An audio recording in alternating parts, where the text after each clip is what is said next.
A Nigerian lawyer has revealed that the Nigerian government, headed by Bola Ahmed Tinubu, is just wasting Nnamdi Kanu's time. According to the lawyer, the Nigerian government has no evidence to prosecute Nnamdi Kanu and decided to waste his time with nonsense court proceedings. The news report delved into the ongoing legal situation of Nnamdi Kanu, leader of the indigenous people of Biafra (IPOB), and discussed the political and legal dynamics surrounding his detention.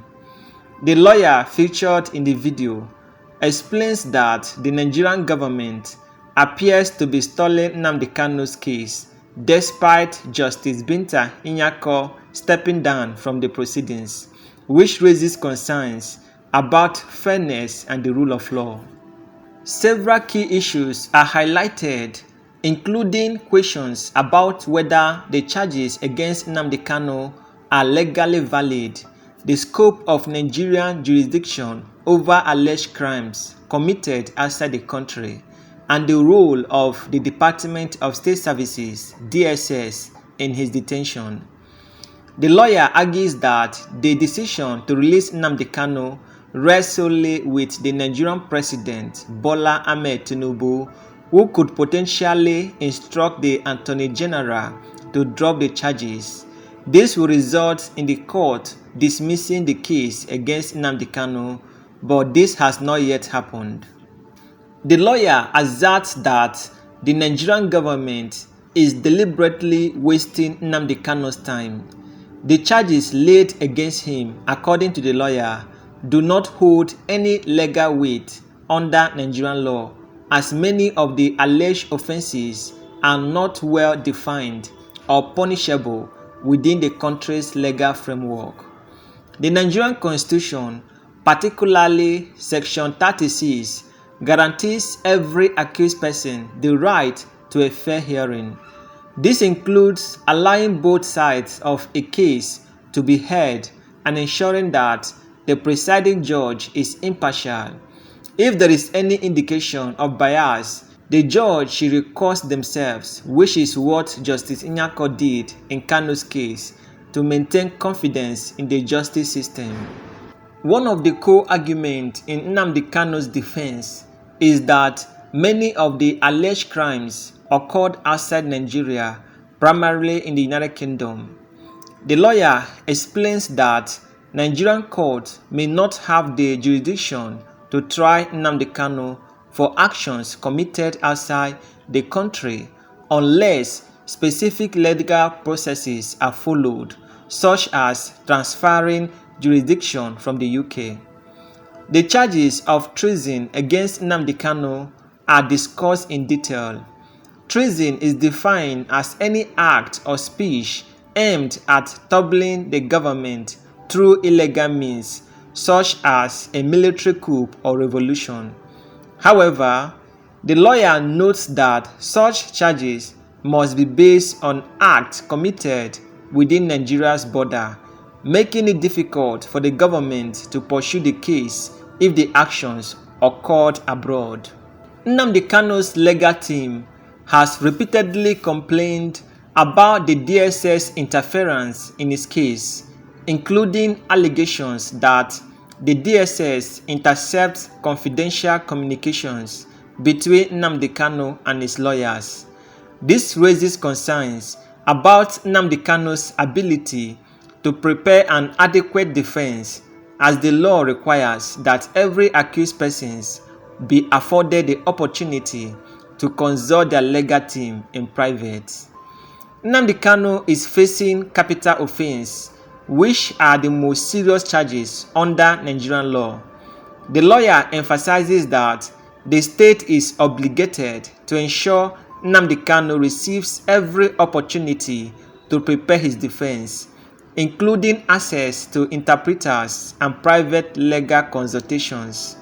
The DSS alleged obstruction of this right undermine the fairness of the trial. He further concludes by emphasizing that the legal hurdles surrounding Nnamdi Kanu's case are complex involving questions of jurisdictions, constitutional rights, and political will.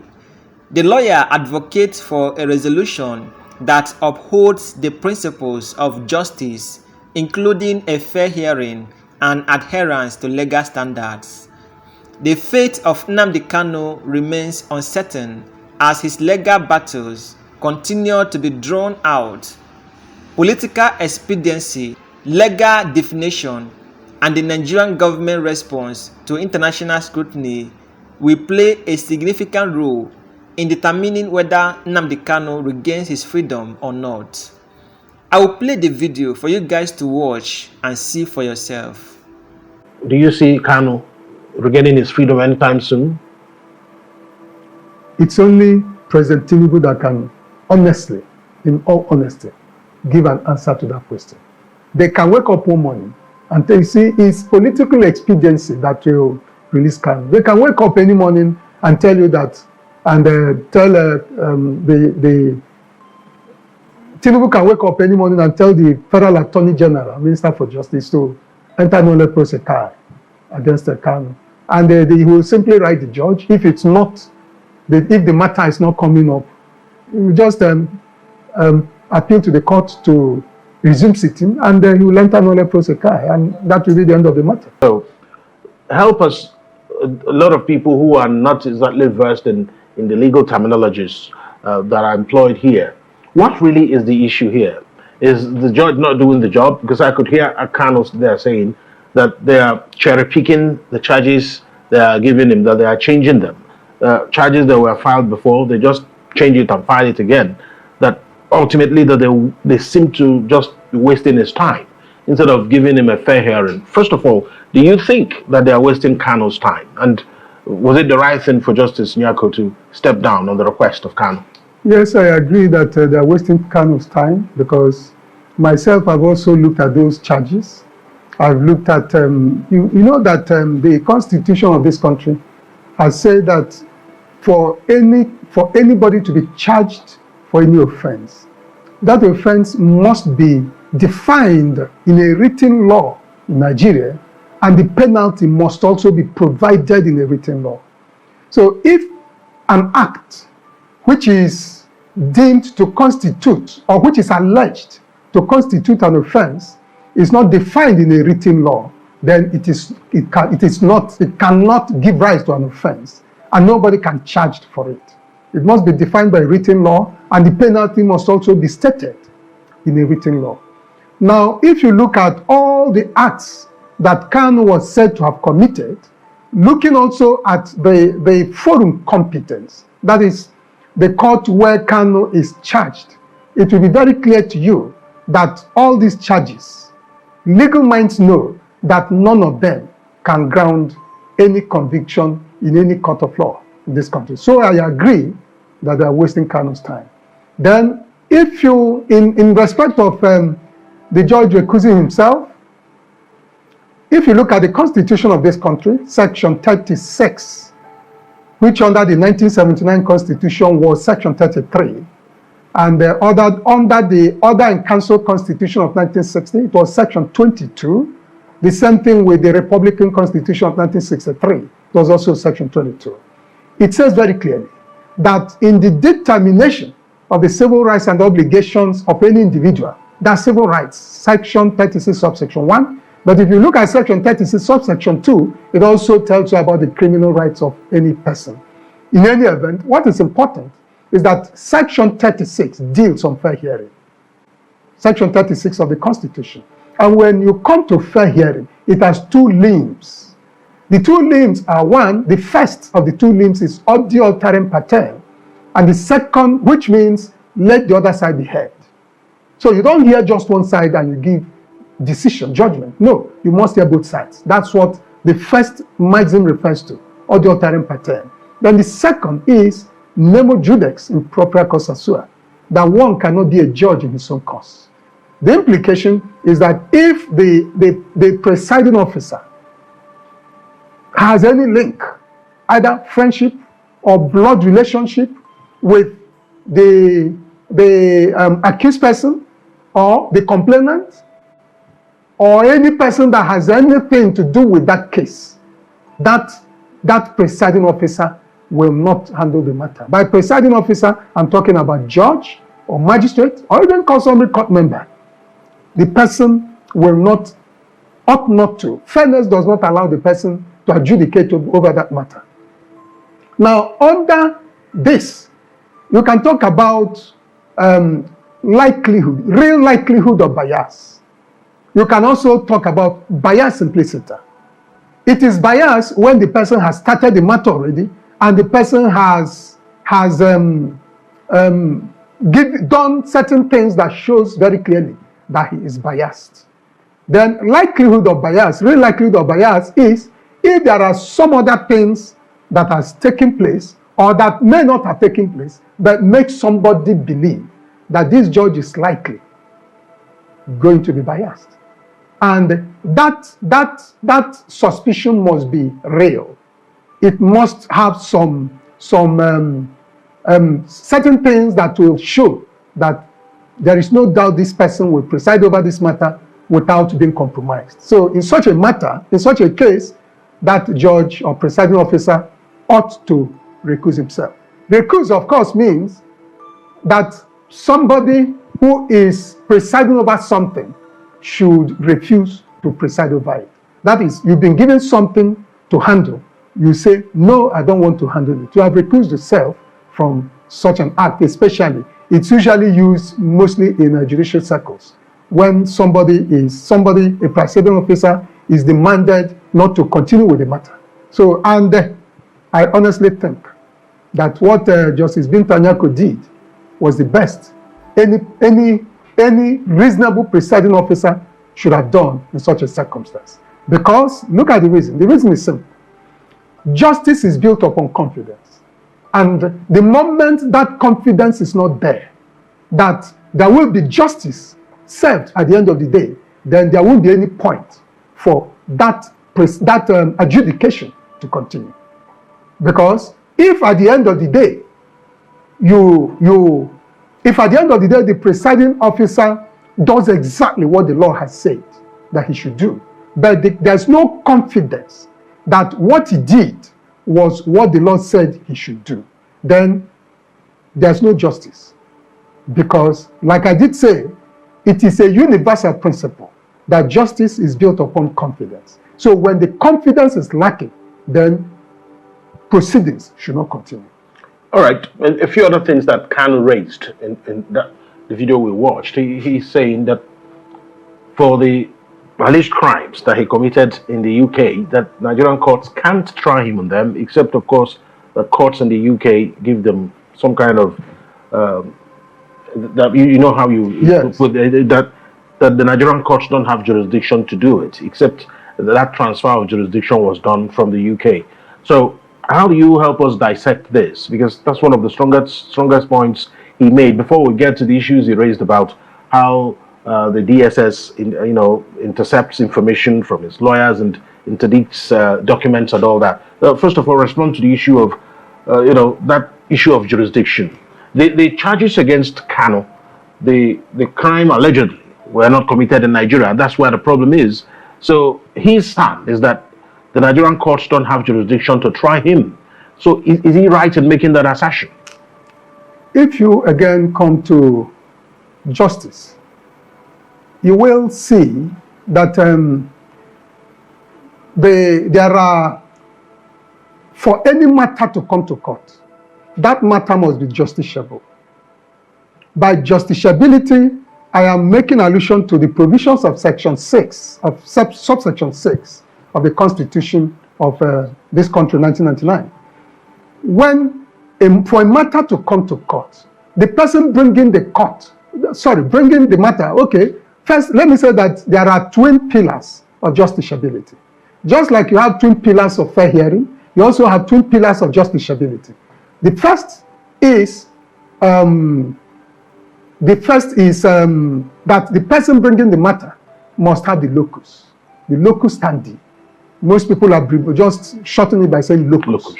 So if for someone who isn't a lawyer listening, what's that? Yes, locus standi means the person must have the place of standing, legal standing. to institute a matter. That's when it is civil. And if the person, because that's the first thing the court must look at before the court can proceed with that suit. The court will ask itself, does this man have the local standing to institute this matter? If the person has the local standing, the next is the court the forum competence that will handle the matter? That is, these are the twin pillars of justiciability. Local standing and forum competence, jurisdiction.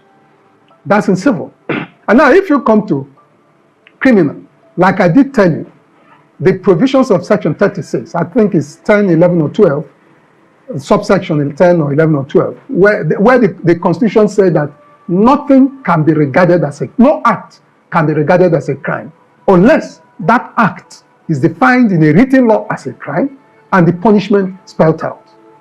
It is that same written law that will say everything about the crime, where the crime could be committed, where the act could be committed for it to be referred to as a crime. The law will state it clearly. If it is committed in GRA, it is a crime. But if such thing is committed in Obiago, it is not a crime. The law will state all this.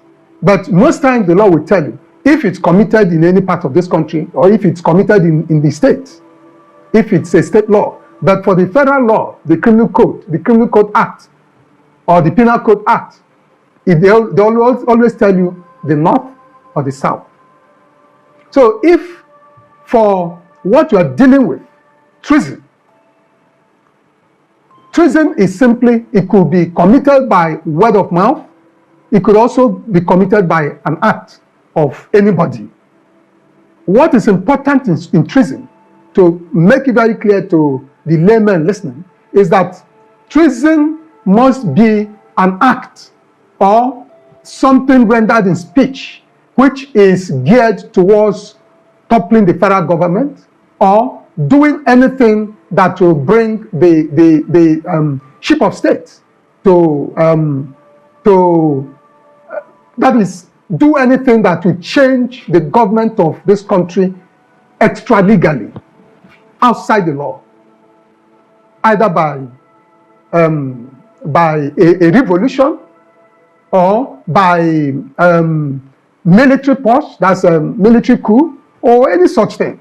Anything that is geared towards changing the government violently, not in accordance with the law. That's a treason. It could be by word of mouth, it could be by an act of anybody, and when such thing is done, the person could be charged for treason. But like I did say, the law specifically clearly said such thing has to be done in this country. If somebody did such things outside the shores of this country, I think it would be an uphill task for the federal government, or indeed anybody, to be able to move the court to convict such person of such an offense. Because, ask yourself, was there an offense committed? Looking at the definition I've given, was there an offense committed? That's the starting point. So, but well, it may not be very, very good to delve into the intricacies, because in as much as the matter is not before a judge as we speak, it is still a matter in court. It's been struck out in that court. No, not even struck out. He struck out. The judge just sent it back to the register. Chief Justice. So yes, sent it back to the register. Okay, very quickly, we're due for a break in 4 minutes, but I'd like you to weigh in on the issue of the role of the DSS in this whole saga. I mean, if you've monitored Kanu's trial, he's always complaining about the DSS, and this is not, putting DSS on trial. But if you look at complaints of people and the DSS, it looks like there is the government, there is the DSS, there is the court, there is the DSS. When instructions are given from the court, it looks like you would need an extra layer of authority to get the DSS to do those things. They keep insisting through his lawyer, he said it there, that they used to intercept and interdict their documents and don't allow them some private time with Kanu, which is what the law provides for somebody facing such charges. What's your response to that? My response is very clear. First, I have never witnessed any of such things because I'm not opportune to be there. And I also do not have any reason to doubt what the Kanu's lawyers have said or what Kanu himself has said. First, the DSS will not respond to it. But of course, I think it will. I can't even conceive Nnamdi Kanu saying what has not taken place, or his lawyer laying unfounded accusation against DSS. So I believe what they said, and I think it's wrong. It's not correct at all. First and foremost, if you know that there are classes of offenses, you have simple offense, you have felony, and you have capital offenses.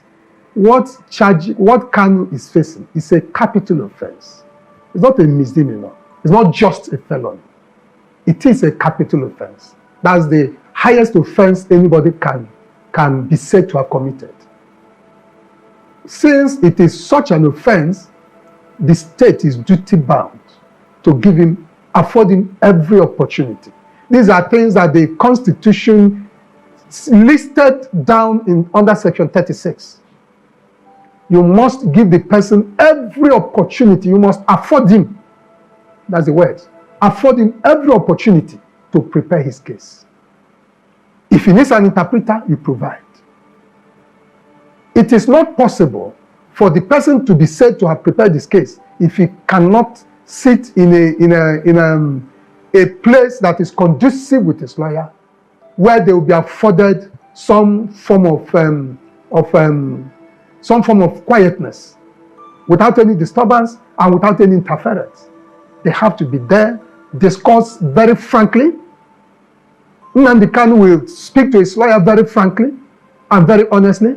His lawyer will tell him the defenses that they can enter into, the ones they will succeed and the ones that may not be successful. So if you don't give him that opportunity to prepare his case as demanded by the Constitution, the implication is that you have the matter has already been prejudged. Right. You have already condemned him before even the court looks into it. All right, thank you so much. We're due for a break here on the Eastern Eye. When we return, we will find out exactly what will be the next line of action for Kanu, and then who is going to be presiding over the case. Which court will it go to? Join us after the break.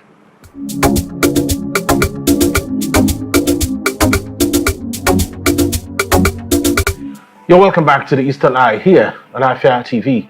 We are reaching you from Enugu, Southeast Nigeria. My name is Alex Obodo. Still have here with me constitutional lawyer, Honorable Nwabeze Ugu.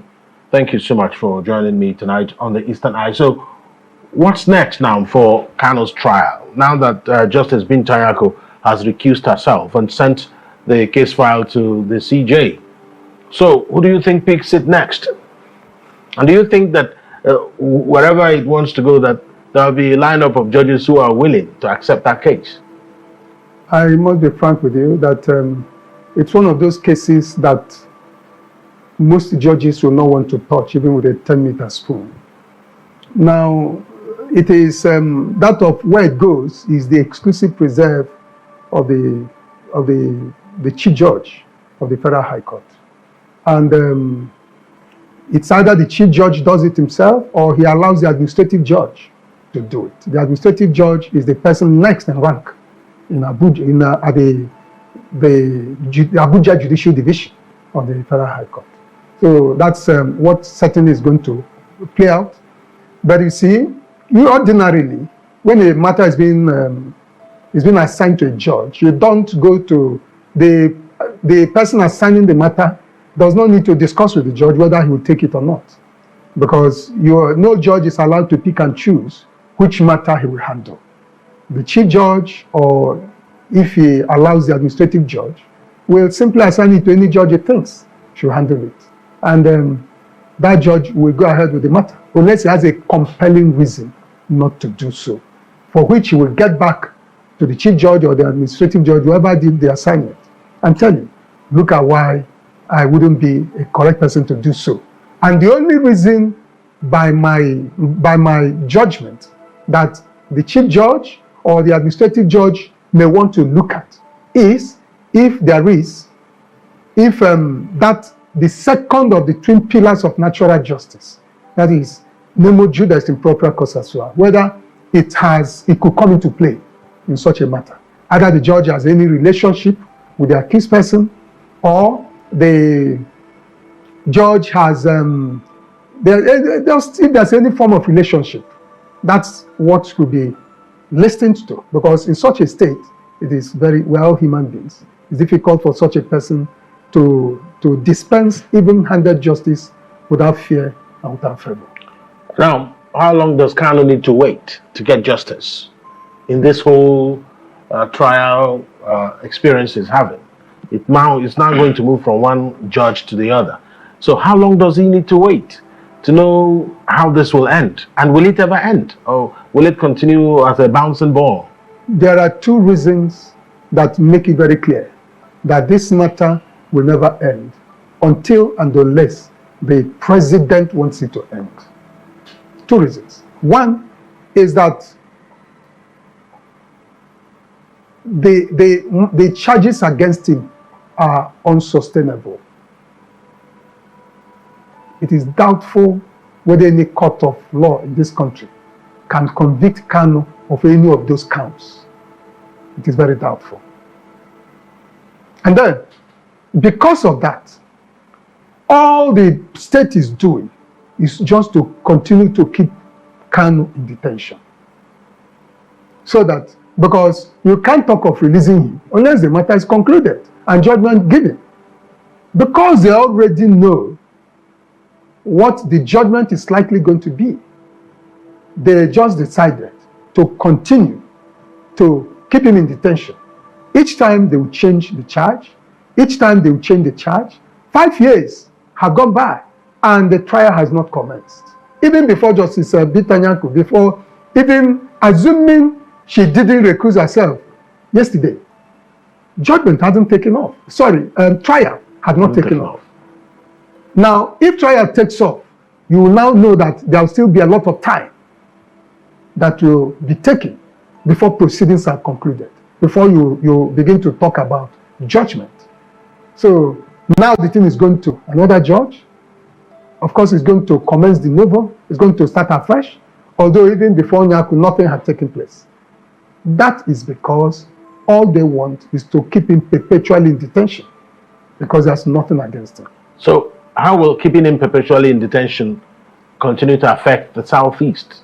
Yes, a lot of the governors are saying we don't have Monday sit at home in our states, but you and I know that people still don't move around the way they ought to in the Southeast on Monday.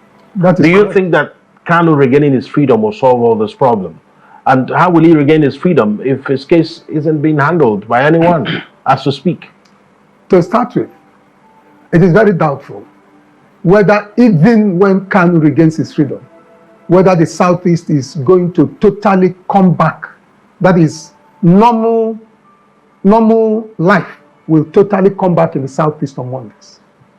It will, ultimately, but it's going to take a lot of time, even after Kanu is released. Because that sit at home has even gone beyond Kanu. It's no longer within Kanu's control. It's no longer within the control of IPOB. It has gone beyond their control. It has now gone into the hands of hoodlums, who now take it as excuse to wreak havoc, murder people and take their vehicles or take their belongings, and they do all manner of things. So I don't see that if Kanu is released today, that sit at home will immediately cease. Of course, sit at home by the laws of this country and by the laws of the various states is illegal.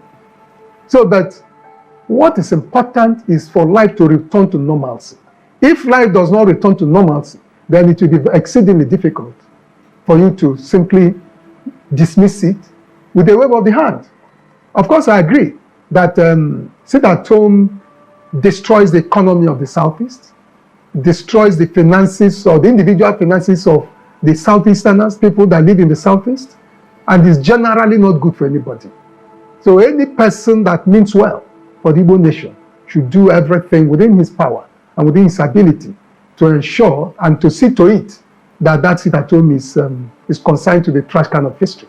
So where does this leave IPOB? the indigenous people of Biafra. As this continues, it looks like IPOB, with all the factions we have seen, it looks like it has withered in its influence in terms of how it used to command listenership or even the attention of a lot of the people who were in the Southeast listening to things they were saying. Based on what we know now, IPOB has splinter groups that are not quite clear as to what their ideology would be. I agree with you. They have a lot of splinter groups, many of them faceless. You don't know if they have a spokesman. You don't know anything whatsoever. But they keep talking and talking. And when, because Nnamdi Kanu, I think it was the only one sit at home that IPOB declared. In respect of, because of the detention of Kanu. But after that first sit at home, IPOB said, we are no longer interested in sit at home. Sit at home should end, and everybody should go about his normal duties on Monday. Because even Kanu himself, from detention, said he didn't want sit at home. Because sit at home damages the finances of the Southeast. It damages the finances of the Igbo nation. And the reason why Kanu said that the reason why he's fighting is for the good of the Igbo people. So nobody should use him as his detention as an excuse to now deal with those persons. That is, damage, destroy the economy of those people he's fighting to protect. And he said from detention that sit at home should be ended. And even after he said it, and the IPOB has continued to repeat it. They've continued to drum it into everybody's ears, and yet sit at home persisted. And those hoodlums who have been nudging on that sit at home, they have continued to make life hellish for the people of the Southeast every Monday. If you are seen on the road, it's just recently from 2000 last year in Enugu State. I'm not talking of the other states. Soludo has been battling with them for some years now since he went into power, and the boys appear to be overpowering the state paraphernalia there.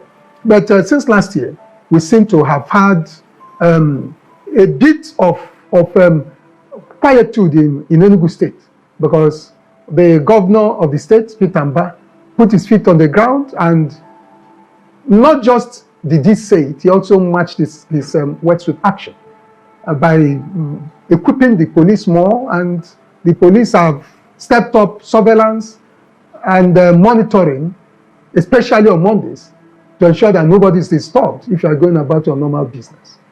And well, I think that in no time, sit at home may be consigned to the history books in the Southeast, especially in Enugu State. So, I mean, if you have a crystal ball, do you see Kanu regaining his freedom anytime soon?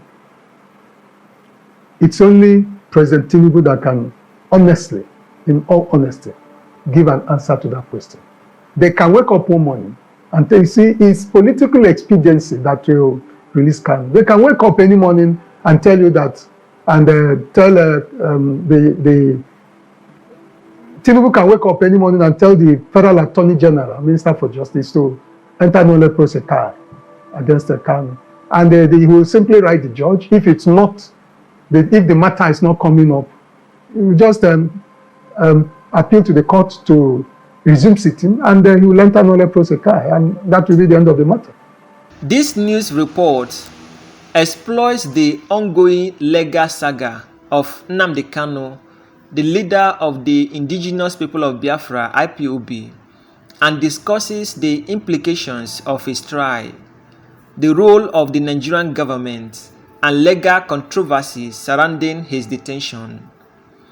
The video reflects a conversation between legal experts analyzing the legality of Nnamdi Kanu's detention, his trial, and potential political outcomes.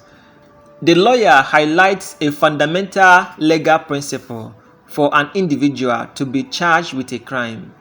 The offense must be explicitly defined in a written law, and the associated penalty must be clearly stated.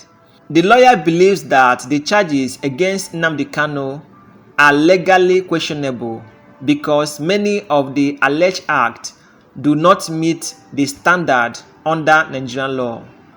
Because many of the alleged acts do not meet these standards under Nigerian law. According to the lawyer, Nnamdi Kanu's actions cannot legally constitute crimes because they are not clearly defined offense within Nigerian law. This raises the question of whether Nnamdi Kanu's continued detention is justified under the law. The emphasis on constitutional law and written status provide a solid legal foundation for arguing that the charges against Nnamdi Kanu are weak. The Nigerian Constitution's provisions that offenses must be clearly defined supports the lawyer's argument. This is the end of our news updates. I will see you again in my next video.